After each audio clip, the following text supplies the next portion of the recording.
시청자 여러분 안녕하십니까. 이제 25일 마지막 심야 방송이 되겠습니다. 2시간 이제 새벽 2시가 훨씬 넘었습니다. 시청자 여러분들 잠 못 주무시는 분들 또 새벽에 일찍 일어나시는 분들께서 제 방송을 많이 보시라고 생각합니다. 말하자면 핵심만 빨리빨리 여러분께 말씀을 드리겠습니다. 우선 제가 서초가 보궐선거에 출마하는 거 다 아시죠? 예, 각별한 지지 그리고 성원을 다시 한번 당부드립니다. 제가 여의도에 가서 말이죠. 제대로 민주당하고 싸워 이기겠습니다. 한마디로 말씀. 자, 이번 첫 시간은요. 우리 서울 시민들한테 상당히 좋은 소식인데 오세훈 시장이 말이죠. 서울 한강변 이 아파트 층구를 지금까지는 박원순이가 딱 35층으로 족쇄를 채워놨는데 68층까지 지을 수 있도록 지금 족쇄를 풀겠다. 이런 약속을 한 바 있는데요. 그게 실제화되고 있다. 이런 보도가 나오고 있어요.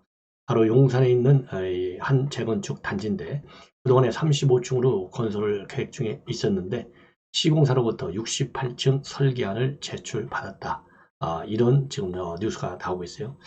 그래서 이제 용산 인근에 한강병 초고층 아파트가 들어서서 한강 르네상스 추진할 때와 같이 말하자면 이제 한강변의 스카이라인이 완전히 달라질 수 있다. 이러한 기대가 나오고 있다는 말씀 먼저 드립니다. 그리고 두 번째 이제 또 좋은 소식은요. 지방신문 연합협의회 그러니까 이제 9개의 말하자면 지방신문사들이 연합해서 여론조사를 하고 있어요. 이번에 나온 조사가 두 번째 여론조사입니다. 작년 12월 말에 나왔어요. 12월 26일에서 29일. 자, 그때 이어서 오늘 이제 두 번째 여론조사가 나왔는데요.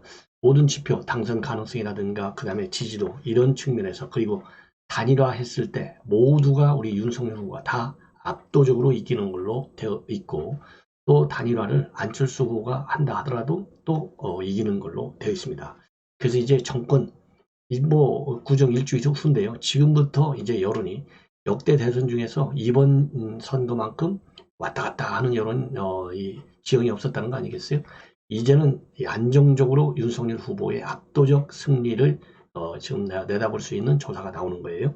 자, 그래서 이 여론조사 내용 조원 CNI를 통해서 ARS가 이제 조사한 내용입니다. 20, 21일, 22일, 23일 3,013명을 대상으로 해서 조사한 내용입니다. 예. 자, 이거를 쭉 말씀을 드리겠는데 우선 이 사자구도 그러면 윤석열이 42.9 지지도가 그 다음에 이재명은 35.5 안철수 9.8 심상정 3.8이 되겠습니다. 그리고 당선 가능성은요. 윤석열이 46.3 이재명 40.9 안철수 5.5 심상정 1.7입니다.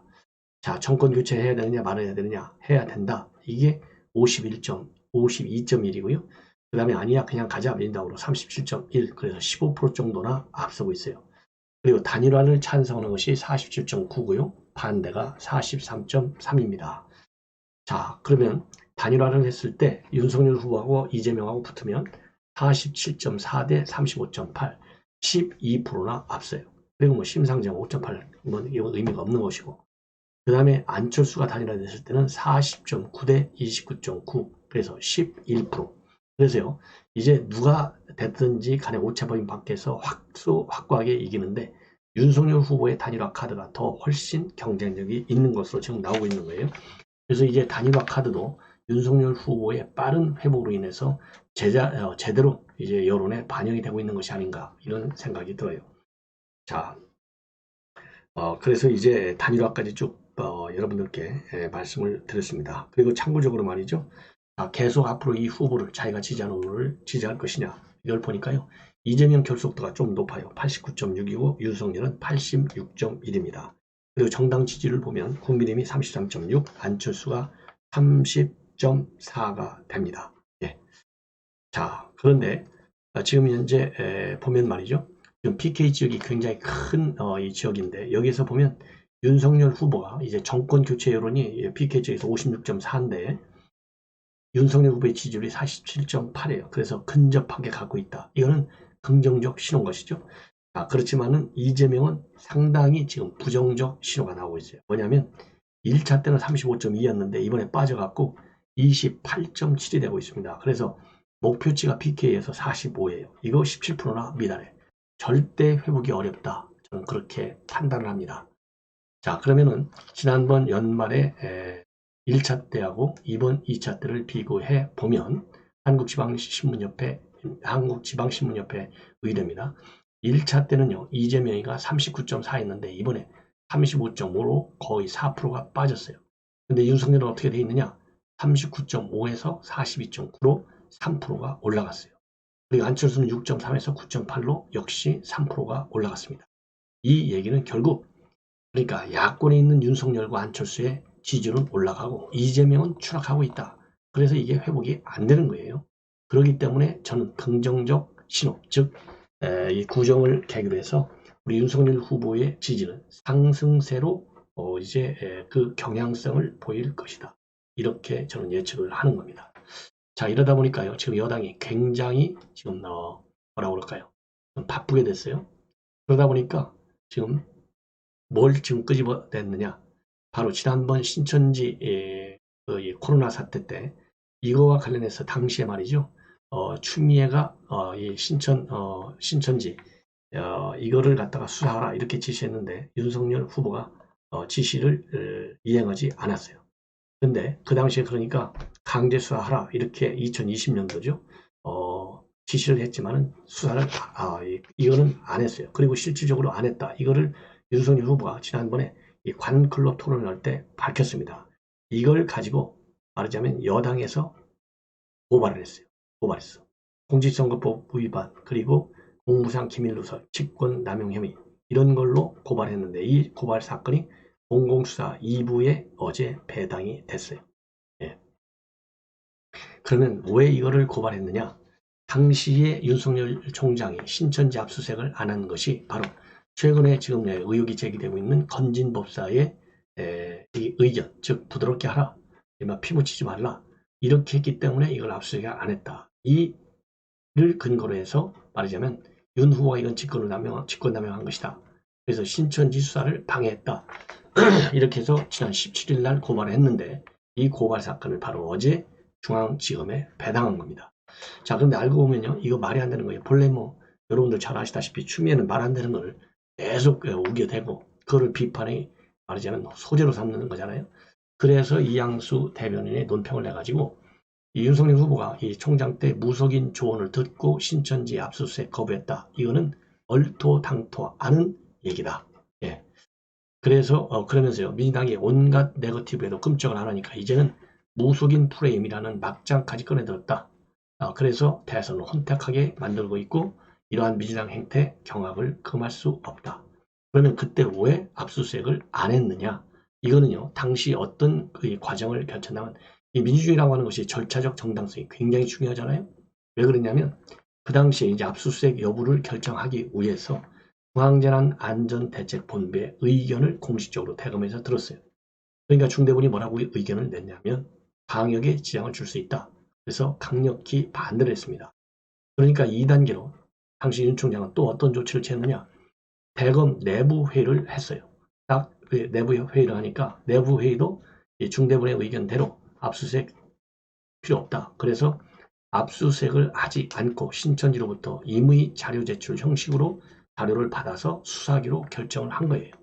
그렇기 때문에 국민의 생명과 안전을 위해서 미리 주무부서라고 하는 중앙재난안전대책본부 의견을 듣고 또 2단계로 더 신중하게 내부회의를 거쳐서 대안을 찾았는데 도대체 이게 무슨 문제가 있고 이게 어떻게 무속과 관계가 있느냐 이렇게 이양수 수석대변인이 단단하게 반박에 나섰습니다. 그리고 이러한 모든 진실을 뻔히 알고 있으면서도 검찰은 정권 눈치를 봐서 또다시 말도 안 되는 수사를 시작한다. 이게 누구냐? 바로 김호수예요. 그래서 아무리 급해도 없는 사실을 꾸며대는 흑색선전 마타도어는 불법 선거를 대놓고 자행하겠다는 것과 다를 바 없다. 민주당이 급한 것은 이해가 가지만 불법, 편법, 꼼수로 대한민국 대통령이 될 수 없음을 깨달아야 한다. 그리고요. 더군다나 당시에 말이죠. 추미애가 이건 대검이 마치 압수수색을 할 것처럼 언론에 미리 공개했어요. 사전에 예고해놓고 압수수색하는 거 본 적이 있습니까? 이 엉터리 수사 지휘를 바로 누가 했다? 추미애가 한 거예요. 그럼에도 불구하고 이것을 받아서 직접 수사에 나서는 검찰. 이거요. 빨리 정권 교체가 이루어져가지고 김호수 체제의 검찰, 하청수사, 청와대 하청수사, 민주당 하청수사, 정치 수사를 얼마나 많이 했는지 다 파헤쳐야 되겠다. 그래서 윤석열 후보는 법치주의 근본을 지키기 위해서 수사한 거. 이거를 정치 수사, 정치 검찰이라고 얼마나 비판했어요? 그런데 그 비판의 화살이 지금 현 김호수 총장에게는 해당이 되는 거예요. 그래서 이 상황을 반드시 책임을 물어야 된다라고 생각하고, 이러는 가운데 송영길이는 말이죠. 지금 이제 이재명 지지율 이제 거의 끝나가잖아요. 그러니까 결국은 이제 뭐 영어 어설프도 영어로 써요. 크리미널 패밀리다. 예, 범죄인 이 가족이다 이거죠.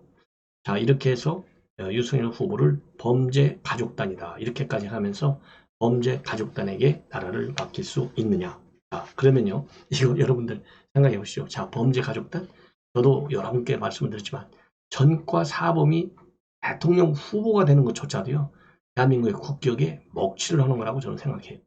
그런데 그것도 여당, 대형 여당에서 180석에. 야, 민주당에 그렇게 사람이 없어요? 그래서 이낙연 대표가 되는 것이 최소한의 민주당의 얼굴에 먹칠을 덜하는 거예요. 얼굴에. 그래도 이재명하고 이낙연을 대비하면 이재명보다는 100배 단 게 이낙연 아니겠어요? 그러니까 얼마나 열받아요. 그러니까 버텼던 것이죠. 그래서 이렇게 지금 이 전과 사범, 그러니까 이준석 대표 뭐 참 좋은 얘기한 거예요. 저는 전과 사범에게 나라를 맡기는 것이 더 위험하다. 예. 내일을 준비하는 대한민국의 전과 사범 후보는 빼놓기를 바란다. 예. 이준석 대표 참 이번에는 옳은 얘기했어요. 그리고 또 지금 이준석 대표가 채널A에 나와가지고, 채널A 여기에 많이 나와요 보니까. 그래서 윤석열 후보의 최근에 이 유세 이와 관련해서 윤석열 후보가 젊은 세대와 함께하는 선거운동, 여기에 재미를 붙였다. 앞으로 비단 주머니 많이 유권자들이 보시게 될 것이다. 그러면서 윤석열 차, 그러니까 무궁화호 정책 홍보 차량 이거 운영한다. 이미 말씀을 드렸잖아요. 그리고 2030 세대들도 유세차로 올라가서 자신의 이 얘기를 충분히 하고 또 이걸 볼 수도 있다. 그리고 유세차 지원 시스템을 모바일 애플리케이션으로 만들어서 또 이제 유세를 한다. 그래서요, 윤석열 후보가 이제 이러한 새로운 포맷의 선거운동에 재미를 좀 붙였고, 젊은 세대와 함께하는 이 방식에 상당히 공감을 많이 하고 있다. 이런 입장을 내놨습니다. 그리고 홍준표 의원과 윤 후보 최선의 공천 가지고 좀 갈등을 빚고 있는데, 홍 의원도 인사추천이었지 이거는 강제한다 이런 의미는 아니었기 때문에 설 전에는 이런 것이 해소되지 않겠느냐 이런 얘기가 지금 나오고 있다. 그리고 어제 이제 말하자면 채널A 방송 들어가기 전에 홍 의원하고도 얘기를 나눴는데, 오해가 있으면 전적으로 풀고 또 후보가 이런 것을 잘한다. 저랑 대책위원회 운영과 관련해 문제가 있을 때도 후보가 앞으로 방향성을 이렇게 잡자라고 가르마를 트며 선대본부 체계가 안정화된 것이다. 그래서 홍준표 의원하고도 얘기가 잘 될 것이다. 이러한 시사를 하고 있고, 그리고 이제 단일화에 대해서는 여전히 부정적 시각을 가지고 있습니다. 예. 이게 이제 이준석 대표가 가장 좀 뭐라고 그럴까요? 어젯밤에 얘기한 내용이에요. 그리고 이제 김건희 씨와 관련해서 윤석열 후보 한쪽으로는 검찰에 수사 들어가고요. 김건희 씨와 관련해서는 국민대학에 부당한 압박을 행사해가지고 논문 좀 심사하라 이렇게 하고 있어요. 그래서 국민의힘에서는 윤회 장관하고 교육부 담당 공무원들을 직권남용, 업무방해, 공직선거법 위반 혐의로 대검에 고발했습니다. 예. 왜 그러냐면 김건희 씨의 논문 부정이라든가 허위력 의혹과 관련해서는 국민대에서 교육부에서는 특정 감사에 나섰고, 또 이 특정 감사에 나서면서도 지금 누구죠? 이재명과 관련된 가천대에 대해서는 아무런 조치를 하지 않고 있어요. 이게 형평에 맞지 않다는 겁니다. 그래서 특히 이 교육부의 특정 감사, 이 김건희 씨에 대한 이거는 표적 감사다. 그래서 지금 이러한 법적 대응 조치를 가하고 있는 것입니다. 예. 그 다음에 이번에는요, 이러다 보니까 윤석열 후보를 추미애가 때리면 때릴수록 지지율이 올라갔잖아요. 똑같은 현상이 김건희 씨에 대해서도 나타나고 있습니다. 김건희 씨를 때리면 때릴수록 지금 윤석열 후보의 지지율이 올라가고 있어요. 특히 2030 여성을 중심해서 올라가고 있어요. 그래서 이 역풍이 보통 생긴 게 아닙니다. 그러다 보니까 최근에 이 강신업 시사모죠. 이 건희사랑의 시사모 회장 강신업 변호사가 이 스튜디오에서 찍은 사진을 갖다가 지금 본인의 페이북에 올려놓고 이제 곧 공개 등장할 것이다. 임박했다. 정말 세련되고 멋지다. 이런 얘기를 했어요. 자, 그러다 보니까 지금 이제 갑자기 언론에 스포트라이트를 받는 부분이요. 이 베이지색 자켓이라고 합니다. 이 스튜디오에서 찍은 사진에는요. 흰색 셔츠하고 베이지색 재킷 차림으로 되어 있고 이 단발머리를 하고 있다고 그래요. 이 웨이브가 살짝 들어가 있는 단발머리. 자, 이렇게 하고 있는데 사실상 이 단발머리를 뺀 이 옷은 예전에도 입고 나왔던 옷이라고 합니다. 예전에 입던 옷. 이래서 지금 이제 네티즌들이 상당히 뭐라고 그럴까요? 호 반응을 보이고 있다고 그래요. 호 반응.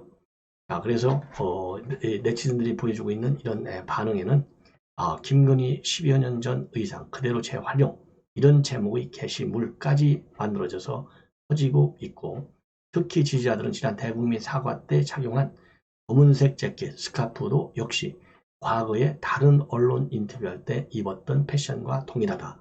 이런 얘기까지 나오면서 윤석열 후보 지지자들은 지금 현재 의외다, 검소하다, 소탈하다, 호감도가 올라간다. 이런 좋은 반응을 보이고 있다고 합니다. 당연히 이재명 후보 지지자는 비판적으로 보고 있죠. 의도한 거 아니냐? 검소한 걸 컨셉으로 잡은 듯하다. 이런 부정적 입장을 내놓고 있지만 전반적으로 상당히 긍정적인 그런 반응이 좀 많이 나오고 있다고 합니다. 그러다 보니까 이제 강진업 변호사 회장이 시장원 회장이 이제 공개 임박 말하자면 등판이 임박했다. 그러다 보니까 과연 언제 말하자면 등판할 것이냐 이거와 관련해서 당 측에서는 아직 공식 검토된 것은 없다. 그리고 이 권영세 선대 본부장도요. 김건희 씨가 사과하거나 공식할 계획이 있느냐 이런 언론의 질문에 대해서는 어떻게 하는 게 가장 옳은 일인지 고민하고 있고 아직 확정되지 않아서 말씀드리기가 어렵다. 그리고 이 기분의 공보 단장도요. 김건희 활동과 관련해서는 공개적으로 논의한 적은 없고 3월 9일 대선일 전에는 어떤 식으로든 국민에게 고개 숙여서 인사드릴 계기가 있을 것 같다. 다만 시기는 특정되지 않았다. 이러한 입장을 밝히고 있는데 제가 봐도요. 구정 때 자연스럽게 우리 국민들한테 구정 명절 인사하면서 함부로 한번 나오지 않겠느냐. 메시지가 있든 없든 간에 그 자체가 메시지다 이거죠. 제가 보기에는.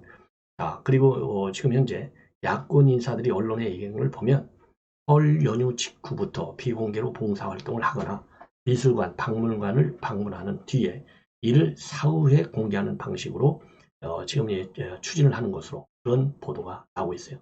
그래서 이 김건희 씨가 가장 익숙한 방식으로 대중에게 자연스럽게 노출되는 방안을 고민 중에 있다. 이렇게 지금 보도가 나오고 있고 다만 최근에 이제 무속인 문제 때문에 이 무속인 연루 논란 때문에 지나치게 빠르게 나올 경우에는 역풍도 우려된다. 이러한 지금 우려의 목소리도 나오고 있다고 하는데요.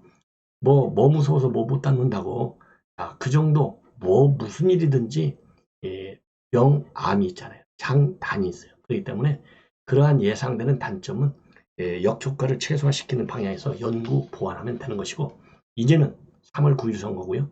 구정이 지나면 이제 한 달밖에 남지 않기 때문에 너무 늦게 나오는 것도 문제다. 그래서요. 제가 보기에는 적절한 수위에서 나오는 것이 좋지 않을까 이런 생각이 들어요. 그리고 이와 관련해서 이준석 대표가 연합뉴스에서 어젯밤에 얘기한 걸 보면 이렇게 되어 있습니다. 오히려 적극적 활동을 통해서 본인에게 지금까지 구축되어 있던 이미지보다 더 나은 이미지를 구축할 수 있을 것이다. 그리고 유흥업소 의혹과 관련해서 이런 것은 이제 이런 부분은 지금까지 김 씨가 위축된 행동을 할 수밖에 없는 상황을 만들었는데 지금은 이제 해명될 부분은 해명이 되고 사과할 부분은 사과하고 오해가 풀릴 부분은 풀려가고 있는 모양새다. 그래서 이 공개활동 여부에 대해서는 가족 내 논의를 통해서 결정하는 것이 옳고 주변에서 많은 조언들이 들어가고 있고 아마 후보자와 배우자가 각자의 특성을 잘 알 것이고 가장 선거에 도움이 되는 방식으로 기여를 하지 않을까 생각을 한다. 그리고 요 무속 의혹 공세 여권에서 대한민국 제1야당 후보에 대해서 집권여당이 한다는 검증의 수준이 논란 부추기기 정도라면 참 더불어민주당이 어지간히 선거운동을 할 수 있는 것이 없구나 하는 생각을 하게 된다. 그러면서요. 많은 국민들이 보는 대부분 일간지에 가장 좋은 위치에 오늘의 운세가 배치되어 있고 기복을 위해 구술하는 정도의 상황이 아니라 사람의 인상을 평가하는 정도에 대해서 무속에 빠졌다고 표현하지는 않는다. 이렇게 얘기를 하고 있습니다. 그리고 또 이 홍준표 의원, 유승민 의원 구됐다 이런 것과 관련해서는요, 안 했을 것 같다. 그리고 가볍게 대화하는 과정에서 건성으로 대답하다 나온 말로 보이고, 사적 대화였던 만큼 두 분이 사실관계에 대해서 부인하시되 너무 민감하게 받아들이지 않았으면 좋겠다. 이러한 얘기를 지금 하고 있습니다. 자, 그리고요, 또 이 김민전 교수도 조선일보 지금 여기에 나와서 인터뷰를 했는데 이 마찬가지입니다. 뭐 여러 가지 현안에 대해서 얘기했어요. 여가부가 말이죠. 진짜 여성 문제는 외면하고 오히려 여성 운동가들의 ATM기가 돼버렸다. 이게 윤명이잖아요. 대체적으로. 예, 그래서 여성을 위한 일은 안 하고 여성 정치인을 위해서 여가부가 활용된 거. 이러니까 폐지론이 많이 나오는 것 아니겠느냐. 그러한 잘못 반드시 책임지고 반성을 해야 한다. 이런 입장을 보이고 있고요. 그리고 이번 대선의 중요한 코드 중에 하나는 바로 반여성이다. 이거는 후보 부인을 도 넘게 비판하고 일부 여성에게 폐미 딱지를 붙이는 것도 여성 혐오에 가까운 반여성 행태다. 이렇게 비판하고 있습니다. 그래서 여성들이 들으면 가장 분노할 얘기가 너 술집이냐 이런 말인데, 여당의 선거 내버티브 핵심이 김건희 씨에 대해서 유흥업소 접대분이 어쩌냐 하면서 증거도 없이 몰아가는 것이었는데, 그런 식의 선거운동을 했다는 것 자체가 바로 반여성 코드고, 이재명 대선 후보 입을 통해서 물론 과거에 녹음됐지만은 입에 담기 힘든 욕설, 그런 얘기를 이렇게 듣게 되는 것도 반여성적이다. 그리고요, 김건희 씨에 대해서 여권이 전혀 공격을 하지 않았고 아무런 선입견이 없는 상황에서 녹취 파일을 들었다면 영부인 후보로서 적절한 발언이냐는 생각을 했을 가능성이 있는데, 너무 지나친 공격을 한 뒤에 들으니까 오히려 정상적이라는 생각이 들고, 그래서 역풍이 들고, 오히려 MBC의 보도가 더 윤석열 후보를 구했구나 이런 생각마저도 든다. 그리고 김건희 씨가 설날 직후에 공식 선거운동이 시작되기 전에 아마 공식 석상에 등장하지 않을까 싶다면서요. 허위 경력 논란 때만 해도 김 씨가 선거 기간에 나오기 힘들겠다는 얘기가 있었는데, 역풍이 불면서 지금은 굳이 숨어야 할 이유가 없는 것 아니냐, 이런 여론도 있다. 이렇게 밝히고 있습니다. 자, 그리고 이제 마지막으로요, 한두 개만 더 말씀을 드리겠습니다. 뭐냐면요, 지금 이제 안철수 후보의 선대위원장 최진석 교수입니다. 이 도가 철학자이고 서강대 명예교수죠. 굉장히 어렵게 전북에까지 내려가서 안철수 후보가 그야말로 삼고 출협해서 영입한 선대위원장인데, 이 최진석 선대위원장이 말이죠, 어제 오후에 느닷없이 홍준표 의원 사무실을 찾아가서 30여 분간 환담을 했다. 이렇게 알려졌어요. 원래. 자, 그런데 두 사람 사이는 평소 교류가 없어요. 초면이요. 말로는 뭐 자기가 쓴 책을 갖다 준다 했는데, 시기적으로 지금 이제 홍준표 윤핵관들 다 출당시켜주면 좋겠다. 지금 이렇게 되어 있잖아요. 그리고 본래 홍준표 의원하고요, 안철수 후보하고는 상당히 좋은 관계라고 합니다. 그래서 이 청문홍답 코너에 이 안철수 후보도 이 찰스라는 이름으로 또 질문도 하고 말이죠. 그래서 이 우호적 상황에 있기 때문에 이렇게 최진석 선대위원장이 느닷없이 간 것이 결국은 홍 의원에게 공개 구애를 쭉 지금까지 해왔는데, 그 찰승이라는 이름으로까지 이제 글도 올리고, 그래서 이제 결국은 홍 의원이 이 출당을 해서 할 경우에 결국은 안철수로 가는 건가, 아니면 출당까지는 안 가더라도 결국은 윤석열 후보 손을 떼고 선전하고 결국은 안 후보와 손을 잡는 것인가, 이런 또 이 해석까지 나오고 있는 상황입니다. 자, 그리고 이제 홍준표 의원과 관련해서는요, 최근에 이제 그런 공천, 뭐 추천이 됐든 뭐 강요가 됐든 뭐가 됐든지 간에 그렇게 나오니까요, 그 지역에 있는 정치인들, 대구 이인선, 당시 이제 수성구에서 출마했다가 이제 홍준표 의원이 무소속 되는 바람에 안 됐죠. 이인선 씨라든가 권기일 이런 분들이요, 야견 있는 사람들이 홍준표 의원에 대해서 맹공을 지금 퍼붓고 홍준표 떠나라, 정계 은퇴하라, 이 홍투 운동을 벌이고 있다. 이러한 보도 나오고 있습니다. 그래서요, 제가 보기에는 장 홍준표 의원, 우리 어쨌든 간에 돌고 돌아서 결국은 우리 윤석열 지지하는 그런 입장을 보여야 할 것 아니겠느냐, 저는 그런 판단하는데 생각보다 시간이 좀 걸릴 것 같습니다. 그렇지만 조금 전에 말씀드린 대로, 이준석 대표가 얘기한 대로 설 직후에는 공식적으로 조인을 해서 윤석열 후보를 도와주는 것이 본인과 그리고 대한민국을 위해서 꼭 바람직하다. 이런 견해를 저는 표명합니다. 시청자 여러분, 이것으로 제 심야 방송을 마치겠습니다. 하나의 주문.